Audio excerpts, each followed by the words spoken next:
అందరికీ నమస్కారం. ముందుగా ఓం శ్రీ మాత్రే నమః అని కామెంట్ పెట్టి లైక్ చేసి మా ఛానల్ని సపోర్ట్ చేయండి ఫ్రెండ్స్. నవరాత్రుల్లో దుర్గా పూజ ఏ విధంగా చేయాలో ఇప్పుడు మనం తెలుసుకుందాం. పౌర్ణమి రోజు అశ్విని నక్షత్రంలో చంద్రుడు సంచరిస్తాడు కనుక ఈ మాసము ఆశ్వజ మాసం అని అంటారు. ఆశ్వజ శుద్ధ పాడ్యమి మొదలు నవమి వరకు నవరాత్రుల్ని దశమిని విజయదశమి అని కూడా అంటారు. ఈరోజు మనం ఏ మంచి పని తలపెట్టినా అది విజయం అవుతుందంట. దేవీ నవరాత్రుల్లో ప్రతిదినం వేరు వేరు దేవతలను మనం పూజిస్తాం. అలాగే ఈ నవరాత్రులలో స్త్రీలు తమ సౌభాగ్యం కోసం, పిల్లలు తమ చదువు కోసం, అలానే వ్యాపారస్తులు అభివృద్ధి కోసం దుర్గాదేవిని పూజిస్తారు. ఈరోజు నేను మీకు దేవీ నవరాత్రుల్లో అమ్మవారిని ఏ విధంగా పూజించాలి, అమ్మవారికి ఇష్టమైనవి ఏమిటి, అలానే ఏ పనులు చేయవచ్చు, అలానే ఏ పనులు చేయకూడదో ఈ వీడియోలో చక్కగా తెలుసుకుందాం. ఈ 9 రోజులు చాలా ప్రత్యేకమైనవి. సరైన విధి విధానాల ద్వారా పూజలు చేసి అమ్మవారిని ప్రసన్నం చేసుకొని మీ కోరికలు తీర్చుకోవచ్చు. ఇప్పుడు మనం నవరాత్రులలో పూజ ఏ విధంగా చేయాలో తెలుసుకుందాం. ఈ 9 రోజులు మనం ఉదయాన్నే 5 గంటలకి లేచి సూటిగా తలస్నానం చేసి పూజా మందిరంను ఇంటిని శుభ్రం చేసుకోవాలి. గడపకు పసుపు కుంకుమ, గుమ్మానికి తోరణాలు కట్టాలి. అలానే పూజా మందిరాన్ని ముగ్గులతో అలంకరించుకోవాలి.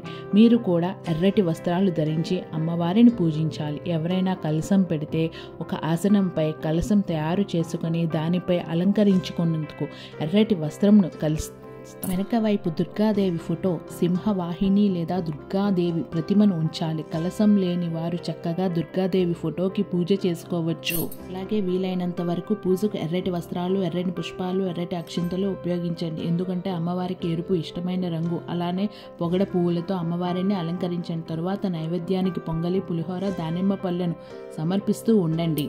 అలాగే దూదితో ఎర్రటి ఒత్తులు చేసి ఆవు నెయ్యితో దీపారాధన చేయడం వల్ల మీకు మంచి ఫలితాలు కలుగుతాయి. ఉదయం సాయంత్రం దుర్గాదేవి మందిరంలో లేదా మీ ఇంట్లో దుర్గాదేవి దగ్గర దీపం వెలిగించండి.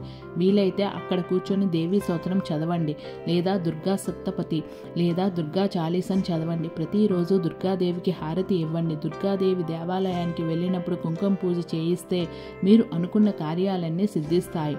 అలాగే పూజ చేసే సమయంలో ఆగ్నేయం వైపు తిరిగి ప్రారంభించాలి. నుదుట కుంకుమ ధరించి శ్రీ మాత్రే నమః అనే మంత్రాన్ని 108 సార్లు జపించిన తరువాత దీపారాధన చేసి నైవేద్యం సమర్పించుకోవాలి. అలాగే అమ్మకు ప్రతిరోజు ఎరుపు రంగు పూలతో మాలను వేయండి.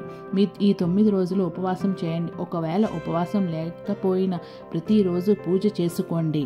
అలాగే ఈ దుర్గా నవరాత్రుల్లో రాహుకాలంలో దుర్గాదేవిని పూజించడం వల్ల మీకు అన్ని దోషాలు తొలగిపోయి అష్టమి నవమి రోజుల్లో కుమారి పూజ చేయాలి. కుమారి పూజ అంటే ఇంకా యుక్త వయసు చేరుకునే అమ్మాయిలు కన్నె పిల్లలను దేవత యొక్క పవిత్ర రూపాలుగా పూజిస్తారు. అంటే 7 నుండి 9 సంవత్సరాల మధ్య ఉన్న బాలికలను దేవతలుగా అలంకరించి పూజించాలి. అలాగే వారి ఆశీర్వాదం తప్పకుండా తీసుకోవాలి. ఇంటికి వచ్చిన ఏ కుమారి కూడా ఒట్టి చేతులతో పంపకండి. నవరాత్రులు దుర్గాదేవి పేరున జ్యోతి తప్పకుండా వెలిగించండి. అఖండ జ్యోతి కూడా వెలిగిస్తే ఇంకా మంచిది. లేకపోతే ఉదయం సాయంత్రం జ్యోతి తప్పకుండా వెలిగించండి. ఆఖరి రోజున 9 మంది కుమారులను కన్నె పిల్లలను ఇంటికి పిలిపించి భోజనం పెట్టండి. లేదు మీకు అంత శక్తి లేదు అనుకుంటే వారికి ఇష్టమైన వస్తువులు వారికి బహుమతిగా ఇవ్వండి. అంటే గాజులు, పారాణి, తిలకం, బొట్టిబిల్లలు ఇలా ఏవైనా వారికి బహుమతిగా ఇవ్వండి. అలానే ఏదైనా తీపి పదార్థాలు కూడా వారికి ఇవ్వండి.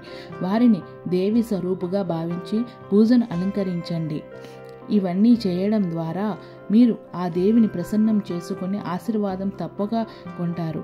అలాగే నవరాత్రుల్లో ఏ పనులు చేయకూడదో ఇప్పుడు మనం తెలుసుకుందాం. వీలైనంత వరకు 9 రోజులు ఉపవాసం చేయండి. వీలు కాకపోతే కనీసం ఉల్లి వెల్లుల్లి వంటలో వాడకండి. దీనిని సాత్విక భోజనం అనవచ్చు. కత్తెర ఉపయోగం ఈ 9 రోజులు చేయవద్దు. అలాగే జుట్టు కత్తిరించుకోవద్దు, గోర్లు కత్తిరించడం చేసుకోవద్దు. నిందలు వేయడం, చాడీలు చెప్పడం లాంటివి మాని ఆ సమయంలో దేవి నామం జపించండి. అలానే ఏ ఇంట్లో అయితే ఈ 9 రోజులు దీక్ష అమ్మవారిని పూజిస్తారో ఈ 9 రోజులు మైలు రాదు. భార్యాభర్తలు దూరంగా ఉండాలి. ఈ విధంగా పై పద్ధతులన్నీ పాటిస్తూ తప్పకుండా అమ్మవారిని ఆశీర్వాదం మీపై కలుగుతుంది.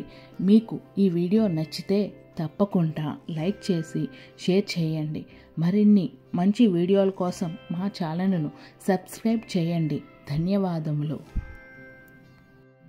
Please subscribe my channel. Thank you for watching.